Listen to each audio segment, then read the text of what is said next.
What's up, guys? I'm Thrasher. Today, let's talk about food.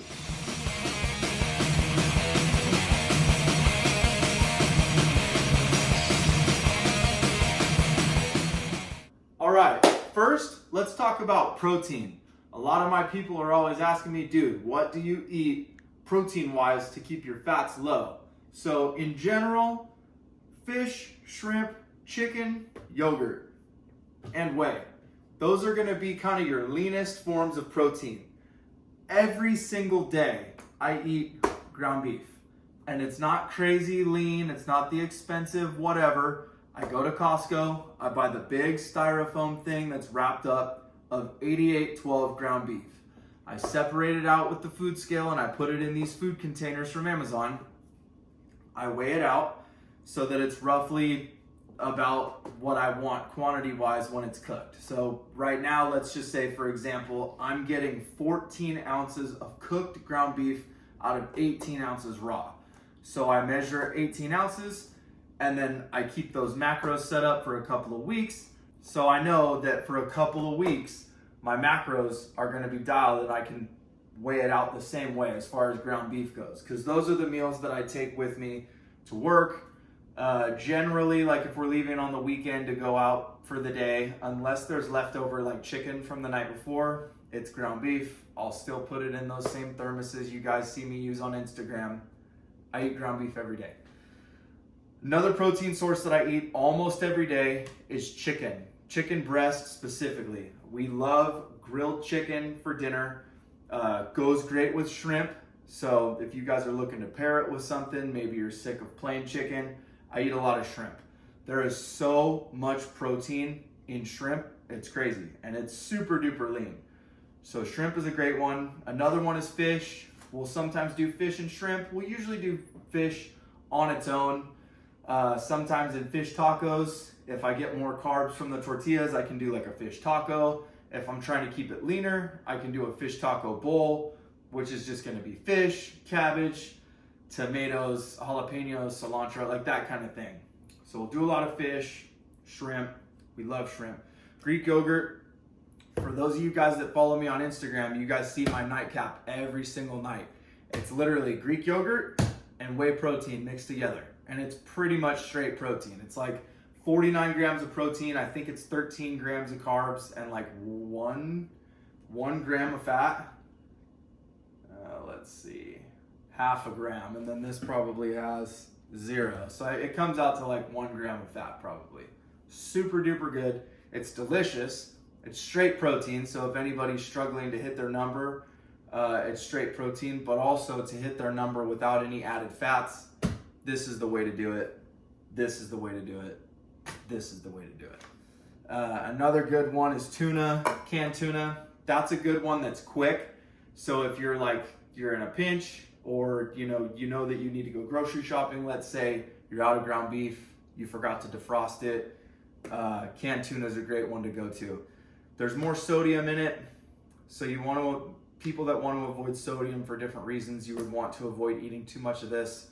Also, iron, mercury, some kind of heavy metal. I think it's mercury. If you eat too much tuna, they say it's bad for you because of the mercury. Another really good protein source would be whole eggs. Love whole eggs. I was just on a Zoom call with my clients tonight and I was talking about the fact that for like 8 years, I ate 6 eggs every single day, 6 whole eggs. I have them cut out lately just because they're higher in fat without, enough protein yield for me to really justify. But what's cool about eggs is your body actually absorbs more of that protein than it would from a meat like chicken or ground beef. So that's just another one to go to. So whey protein, which here's another thing. All of these food sources right here are like whole food sources. Now I know that this is processed, but it's a derivative of, I believe, cheese production. It's just the leftover whey from when they make cheese or some kind of dairy product. And then they throw in some, artificial sweeteners, whatever. But it tastes super good. 1 or 2 scoops a day, probably not gonna kill you. But I mean, look at this. This is all None of this is like pre-packaged. None of it's loaded with a ton of ingredients, right? It's all single ingredient food, except for obviously the whey. But I mean, yogurt, tuna, chicken, beef, fish, shrimp, eggs, one ingredient, whole food. That's where you want to get the majority of your protein from. Next, let's talk about carbohydrates. So carbs, from the fruits to the vegetables to the grains, it's all encompassing, right? They're all carbs. Here's the difference. Some are a little bit slower digesting, some are a little bit faster digesting, some of them have more fiber, some of them cause more bloating. There's all different kinds of carbs, right? My main carb source is white rice. Correct me if I'm wrong, but I may have coined the term GBNR, ground beef and rice, because that's me every single day. I've eaten GBNR with a bell pepper in it every day at work, except for like 3 probably, since 2019. Like, people know me by it. And now on Instagram, it's sweeping the nation. People are hashtagging GBNR when they make their ground beef and rice. Why? Because it's super simple, it tastes amazing, it hits the macros. Beef is a straight up superfood. White rice digests super easily. It's a great carb source. GBNR, FTW. Okay, but anyways, my main carb sources are gonna be white rice. The reason I use white rice versus brown rice, I get asked that a lot. White rice digests way easier than brown rice. Brown rice can cause a lot of upset stomach problems for a lot of people. White rice, pretty much across the board, digests super easily. It's a little bit faster of a carb, which I guess digestion, whatever, right? White rice. I use jasmine from Costco, but as an alternative, this Trader Joe's like quick bag rice, if you don't have time to throw this in the rice cooker and wait like 30 or 40 minutes, this is awesome. It heats up in like 4 minutes and it tastes pretty much the same. Another source of carbs that I eat all the time is oats. So what do I do with oats? I'll mix oats in a shaker cup with a scoop of whey protein, put a little water in it, throw it in the fridge. That's my overnight oats. I'll eat that almost every single morning. Right now I'm doing something a little different. I have a supplement, it's got carbs in it, so I nix the oats.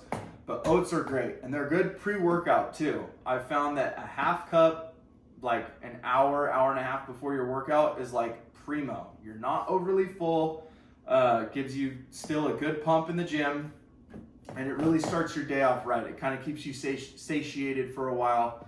So oats are a super good carb source. They can cause an upset stomach for some people, so just watch out for that. Pasta. Now, I don't eat a lot of pasta. I don't eat a lot of gluten. I try to avoid bread at all costs. Pasta, never something I run to. But this is brown rice pasta. Now, I know I just kind of crapped on brown rice, but if you have the hankering for some pasta and you don't want to deal with the gluten, this pasta is made from brown rice. Super good texture, not exactly the same as regular pasta, but great alternative if that's something that you're looking for. And tons of carbs in here too. So if you're bulking, brown rice pasta is even a good alternative to like a white rice, just because the amount of carbohydrates, grams wise, that you get out of it, super good deal. Guys, I eat tortillas. I eat a lot of tortillas. I prefer white rice, but you can eat corn tortillas and still get shredded. You just gotta track them. We buy these, what are these? Guerrero. We buy these all the time. We're stacked. I think there's like 100 in this pack, 80. And we've got 2 of them. We're gonna use them all. So I use tortillas. Check this out. These are jicama wraps from Trader Joe's. Now I know we're talking about carbs, but if you want a low carb alternative, but you still like eating tacos or tortillas, these serving 2 wraps, 3 grams of carbs. Dude, it's like a no-brainer. And it's literally just sliced jicama. It's super thin, but I've tried them. They don't break. Like, even a tortilla will break if you don't heat it up right. These things don't even break when you make a taco out of them, so they're great. And literally, you get 2 for 3 grams of carbs. Best deal ever. What else we got? Apples, blueberries, grapes, strawberries. These are like staple fruits in the house. My kids eat berries every single day. They love them. Like usually we go grocery shopping and they're gone like the next day. A lot of times there'll be a pineapple, there'll be some peaches or some nectarines. We love those too. Bananas usually. But something about an apple I read recently, it's got like polyphenols in it, and I'm not going to try and get all scientific on you because I forgot, but something about that made this great pre-workout. So I throw those in pre-workout occasionally. Blueberries, superfood. Like other than beef, blueberries are probably the next best thing you can eat for your body. Loaded with antioxidants, vitamins, whatever. Super good for you. As far as vegetables go, we've usually got lettuce. Like I said, I eat a bell pepper every single every single day when I go to work. We also do fajita veggies. A lot of people ask, hey man, like what do you make to go with your chicken for dinner? Fajita veggies, onions and bell peppers. Dude, spray it with a little bit of avocado oil spray, salt, pepper, whatever. Cook it in a pan for a while. Amazing. And they go with literally steak, chicken, shrimp, maybe not as much fish, but almost any protein source that we have for dinner, you can pair with fajita veggies. And I'll get into the seasonings later that I use for that, but we'll go over that in a minute. Broccoli, it's good for you. I don't eat as much as maybe I used to, maybe as some of you guys do. When I was on the chicken, rice, and broccoli train, I kind of jumped off of that, but we'll roast this in the oven. You cut it up small, spray it with a little bit of oil, salt, pepper, garlic, paprika, cook it in the oven until it's like black. It tastes like a potato chip. I will get so down on some of that. Throw in a red onion, even better. Let's see. A good snack, a good low-calorie snack. Take a cucumber. Me and my wife love to do this. Slice it up thin, throw it on a plate, sprinkle it with a little bit of salt and a little bit of dried dill. Dude, low calorie, it's super fresh tasting, it's bomb, it tastes amazing, and it's fresh tasting, and it's super quick. You can have a snack in 10 seconds. Just throw some salt, dill, done. What else do we have here? The celery, that's good to throw in with your tuna. We'll do burgers. Sometimes we'll do burgers, we'll wrap them in lettuce. I just want to put you guys up on game on all these different little things that we do, because everybody always tells me, oh, your food looks so good. And in my head, I'm like, dude, it's so easy, like, because we've been doing it for so long. But I forget, like, if you have a hankering for a burger, instead of reaching for the bun, dude, wrap it in lettuce. You'll get even more of the taste of the beef. If you put cheese on it, you'll get more of that flavor out of it without the bun taking up a bunch of room and taking over the flavor. I'm trying to think what else. Carbs. Okay, fats. Fats and flavor. Fat is flavor. Dude, if you've got a fatty piece of meat, that's where the flavor is coming from. But when you're eating lean, sometimes you don't have that. So a lot of people ask me about the seasonings that I use. Now, we're gonna talk about salt first. Here's 3 different kinds of salt. You've got your Himalayan pink salt, you've got this Redmond real salt, which is from some dried up lake in Utah, and then you've got this Maldon flaky sea salt. This is the general everyday use, whatever, pink salt. It's a little bit coarser because you grind it, so it's good for some texture. This, I keep this with me in my lunchbox. I'll have my thermos if I need a little bit extra salt. It's super fine, so it comes out easy. I'm not trying to use 2 hands. Sometimes you have a recipe where you're gonna want like a finer salt. There's nothing crazy special about this one necessarily. I know that Stan Efferding, Mark Bell, I think, and a couple other bodybuilders that I followed, they use this salt specifically. I thought it had iodide in it, but I don't remember because this salt does not supply iodide, so no, it doesn't. But anyways, texture differences, I guess kind of the same thing. I use this for the hype, Stan Efferding uses it. There's a trick to this stuff, you guys. You don't cook with it. This is like a finishing salt. You put that on a nice slab of meat, a nice steak, a nice tri-tip, something like that, pull it out, you slice it up, and you take this and you go Salt Bae. You put a little flake salt on it. Oh my gosh. Brings out the flavor of the meat like you wouldn't believe.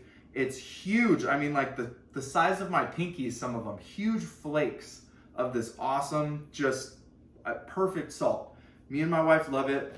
We put it on meat, but we'll put it on, dude, I'll put it on my rice. I'll put it on my tacos.